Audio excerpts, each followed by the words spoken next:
Hi, this is Raj here. I'm here with the new chapter from your book Snapshot, The Summer of the Beautiful White Horse by William Sarian. So before we take a dip into the chapter, let us have a look about the chapter sketch. Okay, this chapter or this story is about two Armenian boys. Okay, they are from Armenia, so they are known as Armenian boys, and they were fond of riding horses. Arman is 9 years old, whereas Murad he is 13 years old. So they belong to a Garogalanian tribe. It is a name of a tribe. Okay. So which tribe? Garogalanian. And these people are well known for their honesty and trust. Murad is able to steal a horse, and because he is very fond of riding horse, and he is not in that condition to buy horse, therefore in order to fulfill his desire of riding horse, he steals a horse. And after enjoying riding for 1 month, he invites his cousin to join him. Who is his cousin? Just now we talked, that is Aram. So finally, they decide to return the horse to its owner, as they did not want to bring any shame to their family. So this chapter talks about the honesty of the two boys who belong to Garogalanian tribe, and that tribe is famous for its honesty. So this is what the central idea of the, or you can say chapter sketch of the chapter. So we will come across four main characters: Murad, Aram, John Byro, whose horse was stolen, and Uncle Kushrov. Uncle Kushrov is the uncle of one of these boys. Okay, so he is very you can say short tempered and irritable nature this man has got. So let us begin.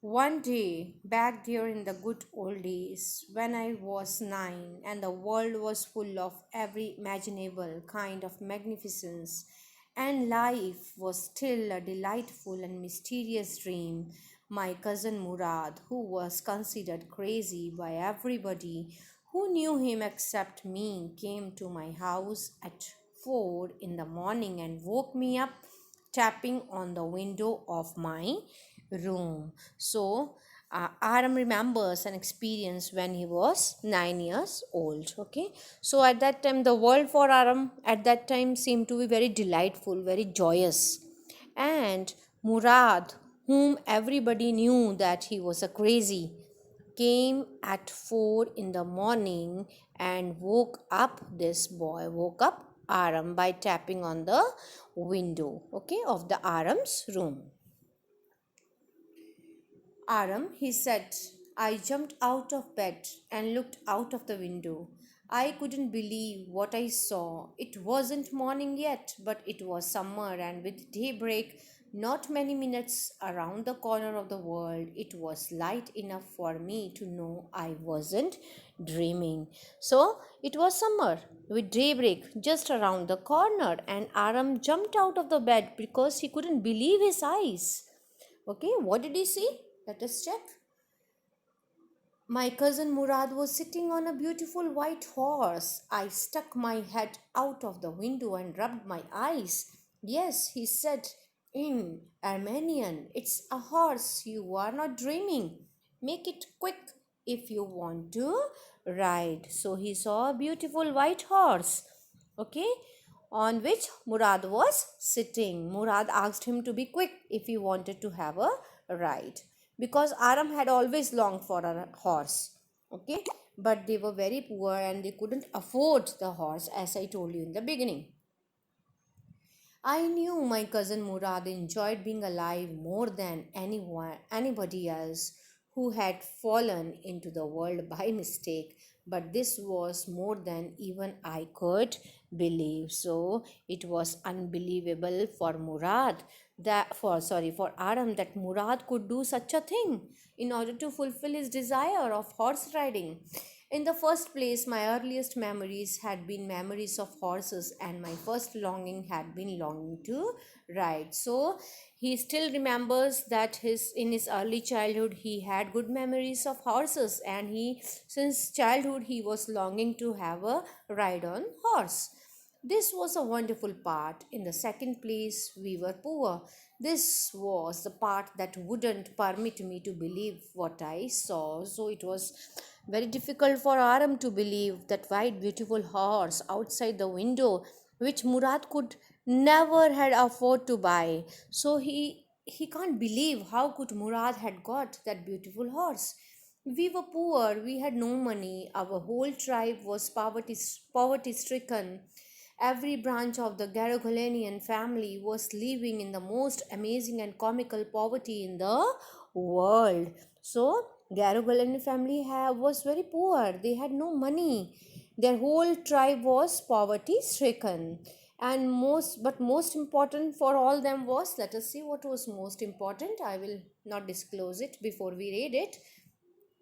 Uh, Nobody could understand where we ever got money enough to keep us with food in our bellies, not even the old men of the family. They children, it was very difficult for them to have three meals of the day. They were not assured that they would get full meal to fill their stomach. That much poor they were.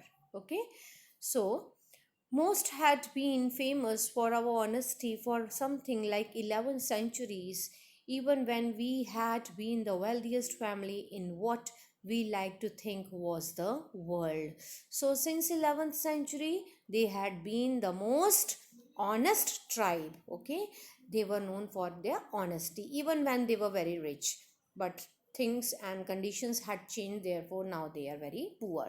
We were proud first, honest next, and after that, we believed in right and wrong. So, these were the principles of Garo Galenian family.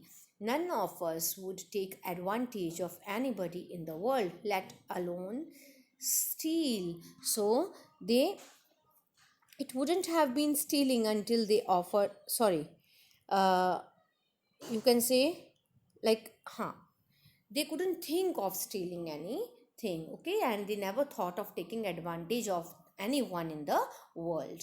Consequently, even though I could see the horse so magnificent, even though I could smell it so lovely, even though I could hear it breathing so exciting, I couldn't believe the horse had anything to do with my cousin Murad, or with me, or with any of the other member of our family, asleep or awake, because I knew my cousin Murad couldn't have bought the horse, and if he couldn't have bought it, he must have stolen it, and I refused to believe that he had stolen it. So Aram couldn't believe and digest the fact that Murad might have stolen the horse. He knew that he was not capable of buying that beautiful horse, and obviously he might have stolen, but that too was not digestible for Aram. Okay.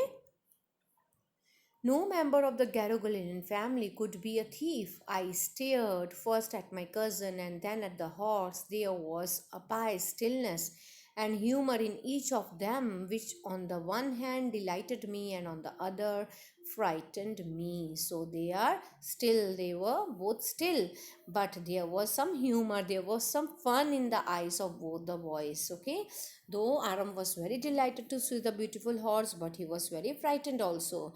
Murad, I said, where did you steal this horse? Leap out of the window, he said, if you want to ride. Did he give the answer? No, he asked him to hurry up to the boy, to Aram. Okay, it was true then, he had stolen the horse. There was no question about it. He had come to invite me to ride or not, as I chose. Well, it seemed to me stealing a horse for a ride was not same thing as stealing something else, such as money. So according to Aram, if Murad had stolen a horse, it was not a theft, because he had not stolen any money. For all I knew, maybe it wasn't stealing at all. If you were crazy about horses the way my cousin Murad and I were, it wasn't stealing. So Aram thought that it was not stealing, it was only to fulfill the desire of riding a horse. It wouldn't become stealing until we offered to sell the horse, which of course I knew we would never do. So Adam knew that they would never they would never sell the horse for money, and if they would sell the money sell the horse, then only it will be called as stealing, and until then it is not any sin. Let me put on some clothes, I said. All right, he said, but hurry. I leaped into my clothes. I jumped down to the yard from the window and leaped up onto the horse and behind my cousin Murad. That year we lived at the edge of town on Walnut Avenue. Behind our house was the country, vineyards, orchards, irrigation ditches, and country roads. In less than 3 minutes, we were on Olive Avenue.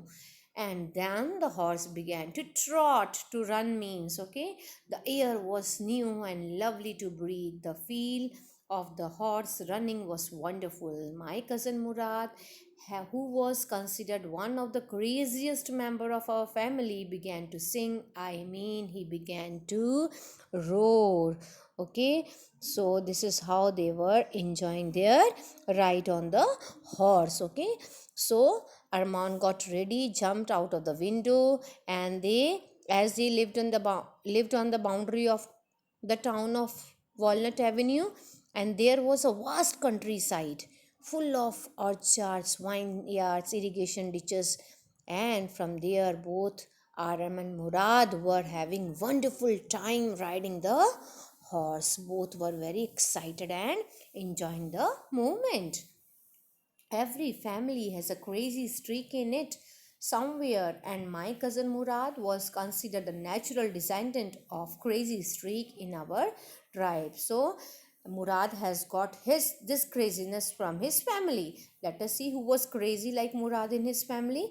Before him was our uncle Kushrov. So Uncle Kushrov was as crazy as Murad. So all these features, all these qualities Murad got from his uncle. His name is Kushrov, an enormous man. He's a huge man with a powerful head of black hair and largest mustache in the San Jacqueline Valley. A man so furious in temper, so irritable, so impatient that he stopped anyone from talking by roaring, "It's no harm, pay no attention to it."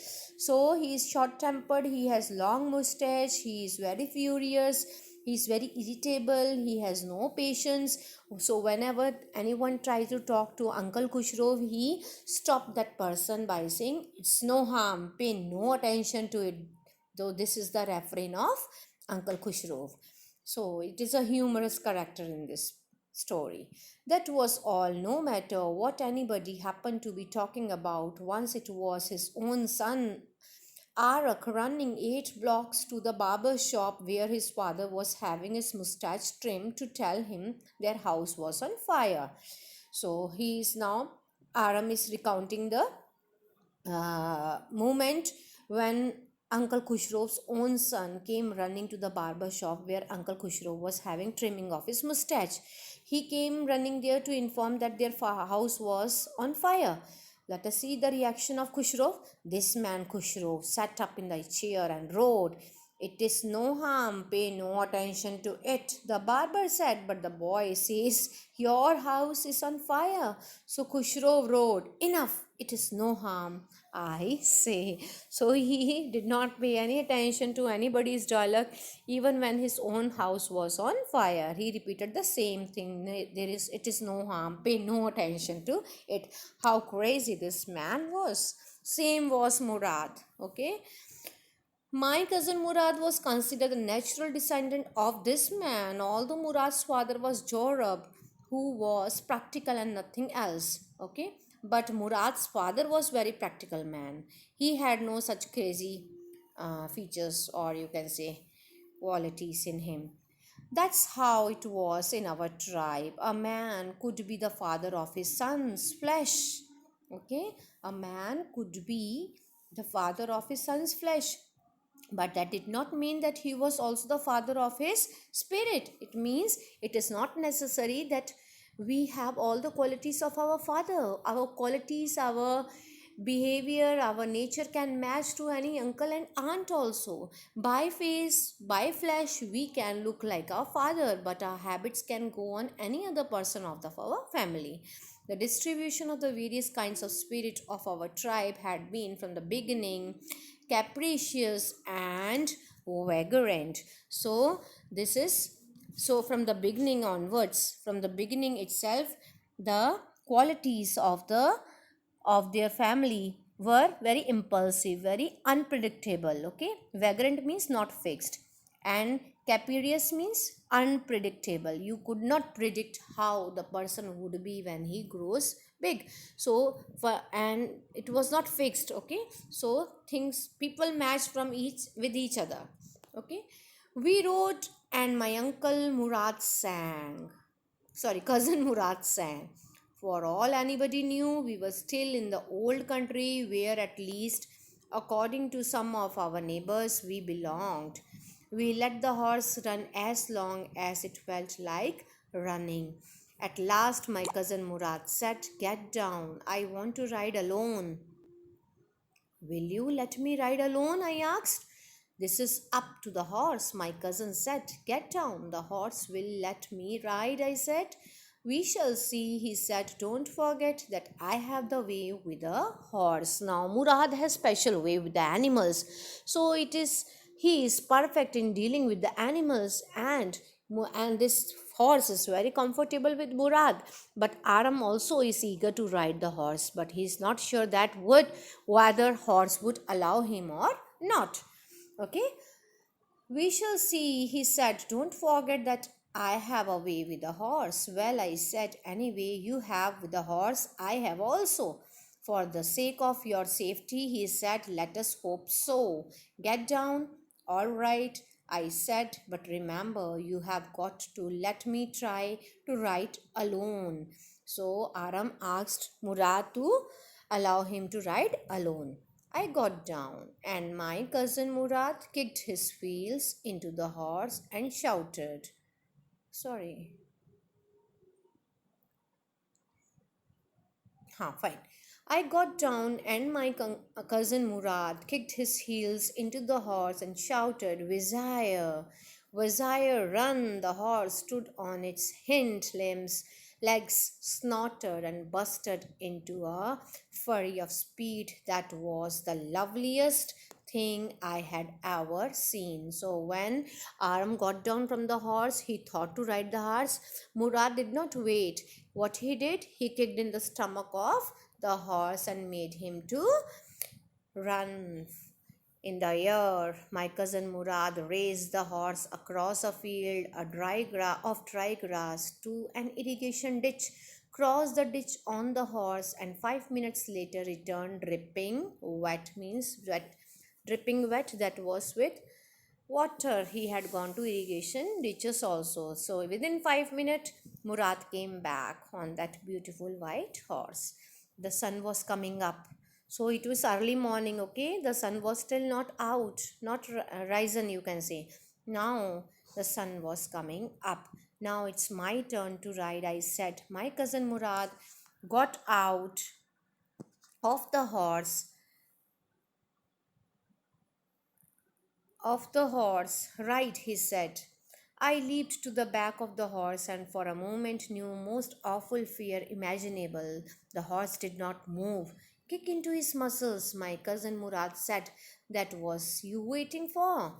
We have got to take him back before anybody in the world is up and about." So Murad asked Adam to be quick because they have to take horse back before anyone see them. I kicked into the muscles of the horse. Once again it reared and snorted, and then it began to run. I didn't know what to do. Instead of running horse to the field, to the irrigation ditch, the horse ran down the road to the vineyard of Dikran Halabian, where it began to leap over vines, and the horse leaped over 7 vines before I fell, and then it continued running. So instead of going to the same route, to the irrigation ditch, the horse had started running on the Dikran Halabian, that was a vineyard, and the horse got stuck, or you can say the boy Aram fell down from the horse and the horse ran away from there. My cousin Murad came running down the road. I am worried about you, he shouted. We have got to get that horse. You go this way and I will go this way. If you come upon him, I be kindly, I will be near. So the horse had gone out of their hands. Murad is tense because he wanted to catch the horse, because he would have come in danger. So both of them decided to go in the either ways, so that if they see the horse, they can catch him. Okay. So I continued down the road, and my cousin Murad went across the field towards the irrigation ditch. It took him half an hour to find the horse and bring him back. All right, he said, jump on. The whole world is awake now. What will we do? I said. Well, he said, we will either take him back to or hide him until tomorrow morning. So he said, we will hide him tomorrow morning, because the whole all people of the people around them, or people around their village, have woken up, so they had to hide the horse. He didn't sound worried, and I knew he would hide him and not take him back, not for a while at any rate. Aram knew that this boy Murad had no worries. Okay, and he knew that he would not be returning the horse, he would be enjoying more rides on him. Where will we hide him? I said. I know a place, he said. How long ago did you steal this horse? I said. It suddenly dawned on me that he had been taking these early morning rides for some time, and had come for me this morning only because he knew how much I longed to ride. So Aram understood that he had been enjoying the horse riding since many days, and after enjoying a month or two, he had come to Aram because he knew that Aram also longed for horse riding. Who said anything about stealing a horse? He said. Anyhow, I said, how long ago did you begin riding every morning? So, not until this morning, he said. Now he's telling a lie that he started enjoying the ride, horse riding, that morning only. Are you telling the truth? I said. Of course not, he said, but if we are found not, that's what you are to say. So Murad is explaining Aram that if they were caught, they have to tell they had stolen the horse that morning only. I don't want both of us to be liars. All you know is that we started riding this morning. So I stop here. Rest of the part we will continue in the, or shall I begin?